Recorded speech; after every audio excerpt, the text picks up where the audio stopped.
Oh, did you know him? Was he a good guy? Oh, yeah, he's a good guy. He threw a man out a window, stole a real tank, showed up drunk to movie sets, and that's just the beginning. Lee Marvin wasn't just playing tough guys in movies. He was one behind his famous white hair and cold stare, was a man haunted by war wounds that never healed. The shocking truth, this Oscar winner was so damaged, he once threatened to kill his co-star, punched another actor just to test him, and blew through millions while drinking himself to death. Hollywood helped hide his darkest secrets for decades. Today, we're exposing what really happened when the cameras stopped rolling. Lee Marvin was born in New York City in 1924. His family was well off. His father worked in advertising, and his mother edited fashion magazines. He took violin lessons as a child, but nothing about his early life hinted at the tough guy he would one day become. He wasn't drawn to the arts, and he didn't seem like someone headed for a career in film still. Something in him pushed against the life that was expected of him. As he got older, Marvin's rebellious side began to take over. He was kicked out of several boarding schools in one wild moment. He even threw a roommate out of a second-story window. That kind of behavior made it clear he wasn't made for a quiet, orderly life. He ended up in a Catholic school in Florida, but didn't last long there either. Eventually, he dropped out completely, but when World War II broke out, he made a choice that surprised everyone, especially his father. He joined the Marines. Marvin was only 18 when he signed up. He served as a scout sniper in the Pacific and fought in 21 amphibious assaults. The worst came during the Battle of Saipan. He was hit by machine gun fire while leading his unit up a mountain. The bullets tore into his lower back, leaving a massive hole and damaging his nerves. He yelled out in pain, only to be met with a sharp reply from a fellow Marine, "Shut up." We're all hit. Moments later, a nearby explosion threw him off his stretcher, landing him right on the fresh wound. Nearly everyone in his platoon was killed that day. Only one other man survived, and he was the one who saved Marvin's life. It took more than a year in the hospital for Marvin to walk again. After the war, Marvin drifted for a while, unsure what to do next. He ended up working as a plumber's assistant in Woodstock, New York. One day, while fixing a toilet at a small theater, he was asked to fill in for a sick actor. He'd never acted before, but he took the part. Something about the stage clicked for him. It reminded him of the military: tight teamwork, high tension, and a sense of purpose. He started acting regularly and never looked back. His first break in Hollywood came in 1951. He played a tiny role in You're in the Navy Now, but the director saw something in him and gave him more screen time. Even better, he introduced Marvin to a Hollywood agent. Still, success didn't come fast. Marvin took whatever small parts he could find. Most of them were uncredited. He lived in a cheap apartment and often struggled to pay the bills, but he kept at it. In 1952, Marvin landed a role in 8 Iron Men, a war film where he finally got to show what he could really do. The character was a tough sergeant, and Marvin brought something different to the part: real combat experience. It wasn't just acting, it was lived and believable. That role opened more doors, especially for playing men who had seen too much and didn't talk about it. The next year he got noticed again, this time in The Wild One, playing opposite Marlon Brando. Marvin's character, Chino, was the leader of a rival biker gang. He didn't have as much screen time, but he stole every scene he was in. He came off as more dangerous than Brando, and audiences remembered him. The film was so edgy it was banned in the UK for 15 years. Strangely enough, Marvin's gang was called the Beatles, a name that would later inspire a certain band from Liverpool. By now, Marvin was becoming the go-to guy for tough, dangerous characters: westerns, war films, crime dramas. He did them all in the big heat. He threw scalding coffee into a woman's face in one of the most shocking scenes of the decade. He played a cowardly officer in Attack and a ruthless villain in 7 Men from Now. Directors trusted him to deliver grit and realism. He never had to fake toughness. He just brought who he was. Lee Marvin had been circling around the edges of stardom for years, playing tough guys and villains in one film after another, but everything changed when he landed the lead role in a gritty TV crime show called M Squad. From 1957 to 1960, he played Detective Frank Ballinger, a no-nonsense cop with a deep voice and silver hair that made him stand out. The show was a hit, even when it aired opposite major names like Frank Sinatra. Marvin wasn't just acting, he was becoming a star. He showed up in every one of the 117 episodes and even did commercials for the show's sponsor, Palm Mal cigarettes. That kind of thing would never fly today, but back then it made him a familiar face in homes all across America. Still, TV fame only took him so far. It wasn't until The Killers came along in 1964 that Marvin really showed what he could do. He played a cold, calculated hitman named Charlie Stum. It was supposed to be a TV movie, but the violence was too much for network standards, so they released it in theaters instead. That move turned out to be lucky. The film became a critical hit, and Marvin's chilling performance was the center of it. All he didn't need to shout or overact, his presence was enough. The fact that Ronald Reagan was in it too in his final film role before politics only added to the buzz. Marvin's work in The Killers earned him a BAFTA and proved he had the depth to carry major films. Then came Cat Bellaloux in 1965, and that changed everything again. Nobody expected a rough, serious actor like Marvin to shine in a comedy, let alone win an Oscar for it, but that's exactly what happened. He played 2 roles: a goofy drunk gunfighter named Kid Shalene and a creepy villain with no nose. People couldn't stop laughing at the scene where Marvin and his horse both leaned against a wall in a drunken daze. It became legendary when he won the Academy Award for Best Actor. He joked that half the credit belonged to the horse. Suddenly Marvin wasn't just a tough guy, he was a box office draw who could make people laugh. Just a few years later Marvin took another unexpected turn in Paint Your Wagon, a Western musical. He insisted on singing his own songs, even though he wasn't exactly known for his voice. His rough, growly version of Wand'rin' Star sounded nothing like a polished Broadway tune, but maybe that's why people loved it. The song shot to #1 in the UK, even beating the Beatles' Let It Be. People joked that his voice sounded like rain in a rusty pipe, but it didn't matter, the song worked. Marvin, of all people, became a one-hit wonder. By then his name alone could sell a movie that became crystal clear. When he starred in Point Blank in 1967, he was paid a whopping $1 million for the role, an unheard of amount at the time. The movie itself was stylish and strange, with flashbacks and sharp bursts of violence. Marvin played a man out for revenge, and he owned every scene. He didn't just act in it, he helped shape it. He picked the director, helped guide the story, and made sure it had a unique edge. The gamble paid off. The movie made a profit, earned strong reviews, and years later it was even chosen by the Library of Congress for preservation. That payday proved Marvin wasn't just another actor, he was a star with power, and he knew exactly how to use it. Lee Marvin wasn't just a tough guy on screen. He was that way in real life too. When he played Major Riceman in The Dirty Dozen, it became one of his best-known roles, but filming the movie was a mess behind the scenes. Marvin drank heavily, often disappearing for hours during shooting. Crew members had to search local pubs to drag him back. One time, he was supposed to drive a truck with Charles Bronson beside him, but Marvin was gone. When they finally found him drunk and out of it, they fed him black coffee and brought him back to set. Bronson was furious. He yelled at Marvin, threatening him, and the tension was obvious to everyone. Marvin later said he drank to forget what he'd seen in World War II, but that didn't make things easier on set. Still, the film was a huge success. It made over $45 million on a small budget. Marvin, though, didn't care for it. He thought it was just a flashy action movie, not a real war story. The year after he worked on Hell in the Pacific, it was just him and Japanese actor Toshiro Maifan stuck on an island playing soldiers who couldn't speak each other's language. Both had actually fought in World War II. Marvin as a Marine Mifune in the Japanese army. That added a strange quiet tension to the movie. Marvin wanted everything to feel real, so he even asked to use live ammunition in some scenes. He thought it would make the fear more believable. The shoot was rough, the island was hot, the days were long, and Marvin wasn't easy to work with. To make things more confusing,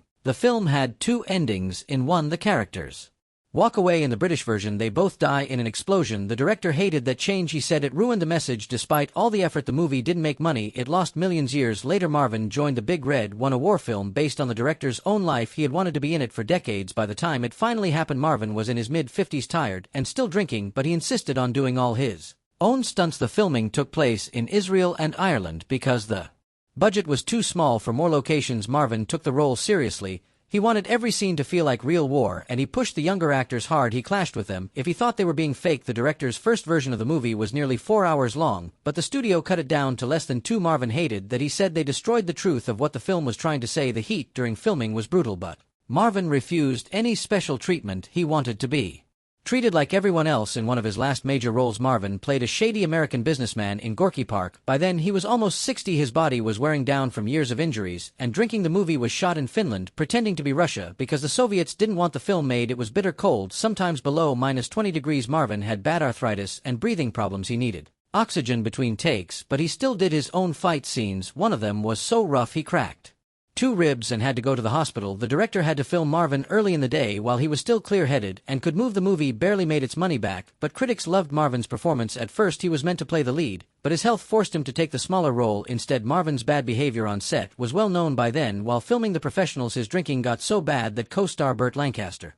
nearly threw him off a cliff. He warned Marvin that if he showed up drunk again, he'd toss him off the mountain. That threat worked. Marvin sobered up, at least for the rest of that movie. On another set, Point Blank, Marvin punched a fellow actor in the stomach just to see if he could handle the role. The wildest story happened during The Dirty Dozen. Marvin got drunk, stole a real tank, and drove it through the set, wrecking everything. They had to shut down filming for 2 days, but directors kept hiring him. They said his danger made him special. You never knew what he might do, and that gave his characters an edge no one else had. Few people know that Marvin could sing. In Paint Your Wagon, he performed a song called Wand'ring Star, and it became a hit. It even outsold the Beatles in the UK. His voice was low and rough, but it worked. He also played the harmonica, something he picked up while serving in the Marines. Years later, he even recorded music with Dave Mustaine from Megadeth, though those vocals were later replaced. Marvin loved music. He even made musical suggestions during film shoots, though he never asked for credit. What many don't realize is that Marvin also Worked behind the scenes on The Dirty Dozen, he rewrote huge parts of the script without credit, he added real military language, and helped make the action more believable. One time, he showed up to set hungover after a pub crawl and rewrote an entire scene with Charles Bronson. Between takes he did that kind of thing, often even keeping a notebook full of dialogue changes. His suggestions saved the studio thousands in consultant fees. Marvin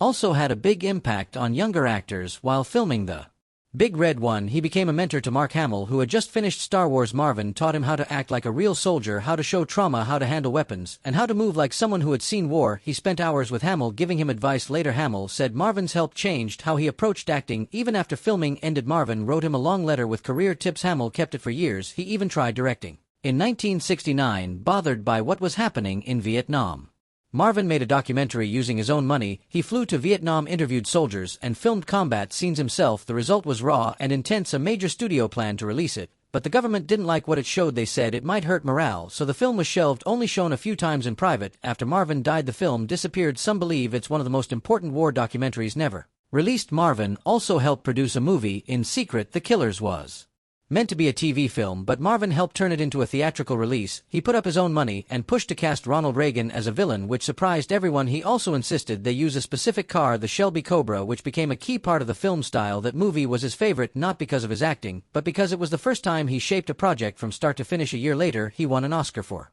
Cat Bellaloo. Lee Marvin was a tough guy on screen, but off camera he was fighting a battle he never really won. His problems with alcohol started after World War II, where he served as a scout and sniper. He fought in some of the most brutal battles in the South Pacific and was badly wounded in Saipan. Pieces of shrapnel stayed in his body for life, but what hurt more were the wounds no one could see. Many believed he had what we now call PTSD. Drinking became a way to cope. It didn't take long for that habit to take over his life. In Hollywood, Marvin's drinking was well known. Some directors even said alcohol made his acting better. Others banned it on set because he became too unpredictable. He tried to quit many times, especially during his marriage to Betty. He would drink heavily, feel guilty, promise to stop, but always fall back into the same pattern later. When he lived with Michelle Triola, he gave up trying to stop. That's when some of his wildest drinking episodes happened. Things got especially bad during the filming of The Dirty Dozen in 1966. Marvin's drinking almost shut the whole movie down. He would disappear for hours, usually off drinking in a nearby pub. The crew often had to go find him and bring him back. One time he was supposed to drive a military truck in a scene with Charles Bronson,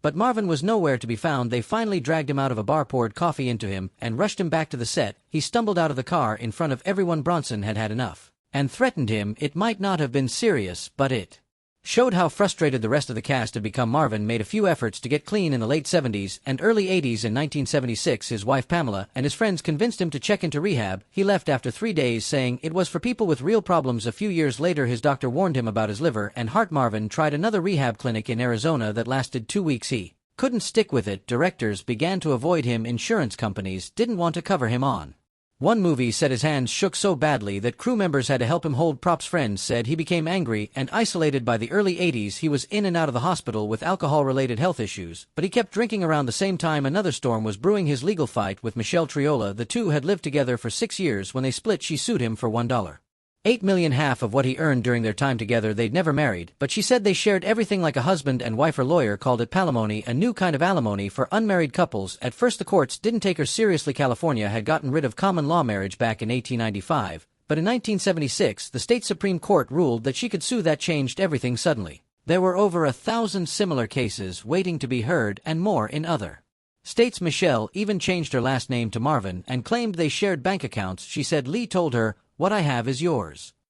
When the trial began in 1979, it became a media circus. Every day the courtroom was packed. Michelle claimed she got pregnant 3 times while they were together. 2 abortions, she said, were at Lee's request, and 1 pregnancy ended in miscarriage. The second abortion, she claimed, left her unable to have children. She said he'd proposed marriage twice and even showed love letters as proof of their bond, but Marvin told a very different story. He said he never loved her, never promised her anything, and joked that she should have taken a more famous last name like Cooper for Gary Cooper. After 11 weeks, the judge ruled that Michelle had no legal claim to his money, but he gave her $14,000 for rehabilitation, saying it would help her get back on her feet. It was based on her old salary as a singer. Michelle saw it as a win. So did Marvin. She told reporters, "If a man wants to leave his toothbrush at my house, he better bloody well marry me."